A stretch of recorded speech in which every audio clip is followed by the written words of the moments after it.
And Justice for All is an umbrella organization that works to provide legal services for Utah citizens who largely otherwise would not be able to have access to legal services they really need.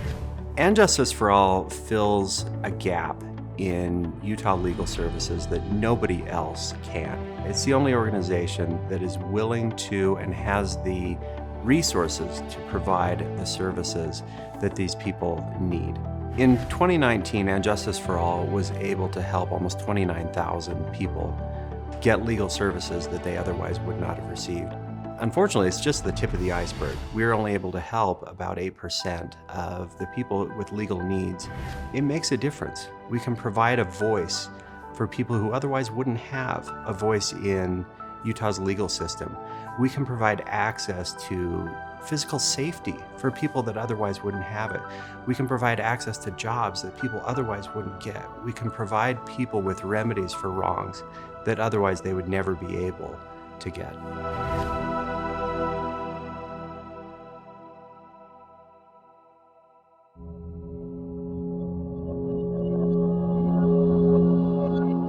Carla was in an abusive relationship. It escalated to the point where there was an incident in a car where the perpetrator was driving recklessly, making threats in the presence of her two little kids.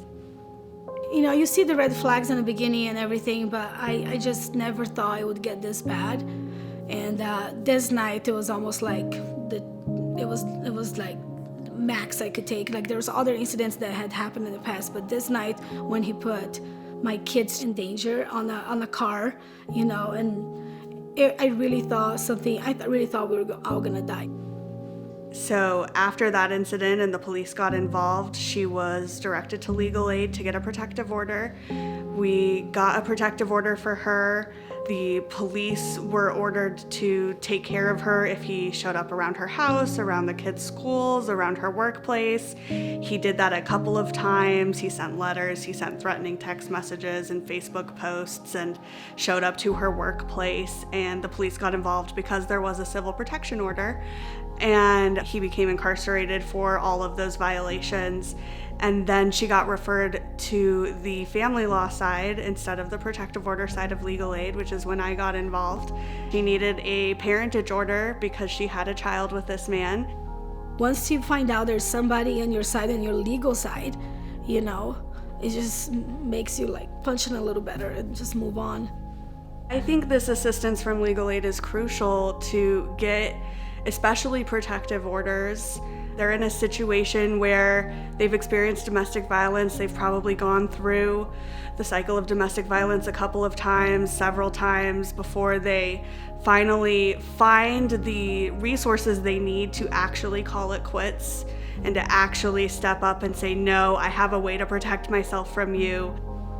Having legal aid being there for you, having not have to go hire an attorney for your whole parenting, you know, planning and stuff is just huge. You know, I could easily be on the shelter right now if I didn't have legal aid helping me. It was definitely a huge help to have Leilani with me, and it just kind of knowing that she was going to be there.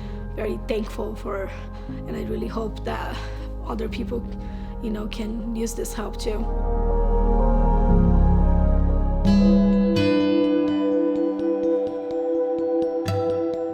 The Americans with Disabilities Act, also known as the ADA, prohibits discrimination by public entities, and one form of discrimination is unnecessary segregation. And under the Olmstead Supreme Court case, you had two plaintiffs who were forced to remain in an institution even though they were capable and wanting to live in the community, and the Supreme Court reaffirmed the ADA and said, yes, this is a form of discrimination. The Disability Law Center was looking at possible violations of the Americans with Disabilities Act by the state of Utah and how it runs its Medicaid service system. I met Staci on one of our monitoring visits to Medallion Manor. We had a chat about just how things were going, how she liked it there. She had some very good questions about her legal rights, and she just really stood out to me as, hey, this is somebody who is kind of frustrated by the limitations of living here and very clearly wants more in her life and is very well aware of her legal rights and civil rights. I felt that I wasn't being challenged enough. Like, I wanted so much more. And living in the facility wasn't enough for me. These cases are typically brought as a class action because what you're really looking to do is change the service system. And so Staci definitely stood out in my mind as somebody who would be great to work with. You know, she readily jumped on board to be a named plaintiff and took her responsibility very seriously and was a very good representative of the whole class. It took a long time and that it finally went to court. And at that point, I really wanted to step up and to really help in the biggest way that I can. I was able to get on the stand, the witness stand, and I was able to talk my piece. Staci just spoke so clearly and eloquently about why this is such an important case, not just for her, but the other class members she represents. And she did obviously a fabulous job as our settlement was approved. The end result is that people get to live their lives, that they get to choose where they live, that they get to decorate their room, they get to decide who they hang out with, when, where, if they want to go to a movie or not. I mean, it's about equality, human dignity, to make the choices that everybody else makes.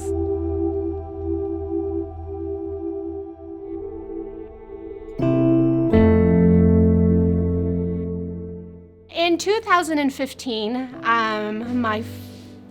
my son's father passed away, and when I found out, I immediately went to Social Security and I said, what do I need to do? And they informed me that I needed to have either his name on the birth certificate or a DNA test, because I did not have the name on the birth certificate, and that was not going to be an option since his father had passed away. I went to my son's grandfather and I asked him if I paid for it, could we do a DNA test to show that relationship? Asked the grandfather if he would do a paternity test. He volunteered. That showed 99.9% relatedness with the child. We thought that was enough. We continued to climb through the appeals level within Social Security, got to administrative law judge. He was actually sympathetic to our cause, but he too told us that relatedness is not the same as paternity. After that hearing, Bethany and I were talking, and we were both kind of crestfallen about the results. Bethany happened to mention to me that, the dad was a criminal, and there's probably a DNA sample somewhere on file. And that opened up a whole new door of inquiry. We were ultimately able to wrestle that DNA sample away from the government agencies that had it. Ultimately proved positive for paternity, and we were able to get the benefits approved. $4,000 in back pay and $1,000 a month going forward, and we were very pleased with the result. As a single parent, I was always worried about where am I going to be able to put my son through college. I knew that college was something that he really wanted to do because he watched me go through college. And because of Utah Legal Aid Services, I am able to get through survivor benefits. I am able to put that away and have my son go to college. Knowing that I had somebody that didn't know anything about me, didn't know who I was, never met my son, cheering us on, fighting for what my son deserved, was really, really beneficial. And I do believe that there's many times that we had doors shut in our face that Gary could have given up, but he didn't. But I think because of that fight, that desire, that no, we're gonna, that kept us going.